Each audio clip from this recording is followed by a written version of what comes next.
E aí eu até quero entrar um pouco nesse aspecto, porque foi um outro desafio trabalhar com um croc, porque eu nunca tinha trabalhado com coreano. Né? Na NTZ... É completamente diferente a cultura, né? Gente, Tipo, é o oposto do Brasil, assim, velho.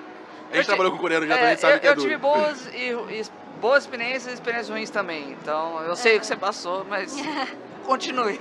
Então, porque assim, né, a gente sabe que nos times mais orientais a gente tem um preconceito em relação à psicologia, né, muito mais do que aqui no Brasil ou nos times mais ocidentais, a gente tem essa questão que na Coreia, né, no Japão, poucas pessoas vão no psicólogo. Então eu já sabia que ia ser um desafio. E eles têm muito da cultura deles também, de que eles têm que ser autossuficientes, eles, tipo, têm que se cobrar muito, eles se cobram muito, então eles pedirem, tipo, eles dependerem de ajuda, pra eles é difícil, né? Sim, sim. E aí, o Croc veio de um time que tinha psicólogo, né? Então, eu já tava achando, tudo bem. Da Miners ou da Miners. A Miners tem um psicólogo, é o Marcelo. Então, eu já achei, tipo, beleza, vai ser um pouquinho mais fácil de trabalhar. E aí, comecei o trabalho com ele e era o meu primeiro atendimento em inglês, totalmente. Então, foi um grande desafio pra mim também. É complicado, porque não é a primeira língua de nenhum dos dois, né? Exato. E uma coisa que eu aprendi é que, assim, o jeito de se expressar fala muito também sobre a própria cultura, a visão que eles têm. Então, eu perguntava pra ele, como é que você tá se sentindo? Ele falou, não sei, não tô sentindo nada. E aí você ficava assim, como assim não tá sentindo nada? Sabe? E aí eu comecei a mudar a pergunta, tipo, o que você tá pensando sobre isso? E é muito diferente quando você fala isso. E é muito interessante como isso mudou o vínculo, assim, como a gente conseguiu se aproximar dentro desse contexto também. E aí a gente fez um trabalho muito legal com o Croc também, pra ele se sentir inserido também no time. E assim, falando da campanha, né, e até falando no Croc, o Croc ele teve momentos muito tensos, né, durante esse split. Que tipo, foram momentos decisivos de perda de Baron e tudo mais. E a gente via a pressão da torcida. Tipo, a gente falando mal, a pressão da torcida chegou até em mim. E ele no visual, eles cobraram tanto que ele se afetava ao ponto de... Ele é um cara emocional, né? Tanto que ele chorou no final do Mundial e tal. E aí como que é esse trabalho? De ver um jogador que... Acho que foram 2 jogos seguidos que tipo, ele falhou no momento que não podia falhar. E começa a tomar hate, começa a tomar pressão. Então como foi esse trabalho de abraçar ele e falar, escuta, tá tudo bem. Assim, o trabalho não foi ele que falhou, foi o time. Se ele perdeu o Baron, se ele perdeu um Smite, não é problema só dele. A gente tá aqui como time. É porque assim, a gente tá no dia a dia, a gente sabe disso. Mas o público não vê assim, não, né? Sim, o público fala, é ele, tem que calibrar o Smite e tal. Mas não, porque se a gente chegou nesse momento dessa decisão, a gente já tá errando como time. Então o que a gente precisa...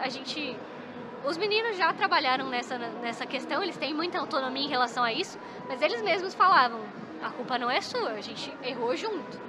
E é algo que a gente trabalhou durante o split inteiro.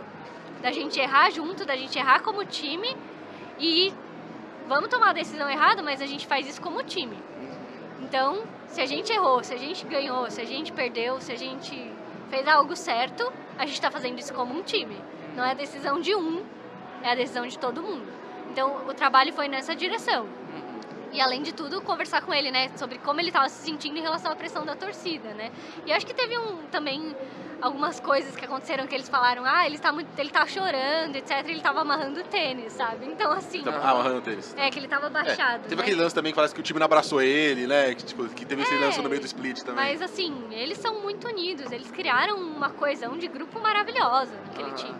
Então não era isso que ia fazer O Croc chegou a falar no final da Loud, foi o melhor time que ele já trabalhou, em questão de amizade também, porque ele gostava muito dos moleques. Eles saíam pra jantar toda semana, sabe? Ele, inclusive, ele é muito solto, né? Ele é no karaokê direto, então o Croc é uma personalidade diferente dos coreanos que já vieram pro Brasil. Dos coreanos que eu trabalhei, que são extremamente retraídos. Tinha alguns que tinham os momentos, uns lampejos de se abrir, mas era assim, como você tá? Tô bem. No dia a dia, assim, não é tanto, né? Então, e o Croc, sim, provavelmente eu vou falar uma besteira aqui, você me corrige. Mas o Croc, quando ele saiu da Miners e foi pra Loud... Ele não foi pra Rensga? Não, ele foi da Rensga pra Miners, da Miners pra Loud. Então, mas eu ia falar da Rensga também, porque ele passou em 2 times que ele era a estrela e que o time dependia dele pra ganhar. E ele chegou num ambiente que ele não precisava mais ser esse cara. E o coreano vem pro Brasil querendo ser esse cara de ser a estrela, você se destacar e tal, porque eles acham que no começo, pelo menos quando eles chegam, que eles vão sobrar aqui e não é bem assim que funciona, né? E no começo do split parece que ele sofreu muito com isso, de entender que ele não precisa, que ele pode depender dos outros. E aí, você acha que foi muito o trabalho psicólogo ou foi só uma questão de gameplay mesmo, assim? Eu acho que foram as duas coisas, né? Eu até falei sobre isso com ele em alguns atendimentos, né? Ele até falou em algum documentário aí, acho que algum vídeo da Loud, sobre como ele veio com essa ideia, né? De, putz, eu preciso fazer tudo, eu preciso resolver, e é isso. E a gente foi desconstruindo essa ideia dele precisar ser essa pessoa, né? De tipo, beleza, preciso resolver. E não, você não precisa resolver sozinho, a gente está trabalhando como time. E aí entra nesse trabalho de coesão de grupo do time, dele entender que ele não está sozinho, que ele não precisa resolver as coisas sozinho, que a culpa não é dele, se ele perde um smite, é do time. Então, assim, foi esse trabalho de vamos fazer as coisas como um time.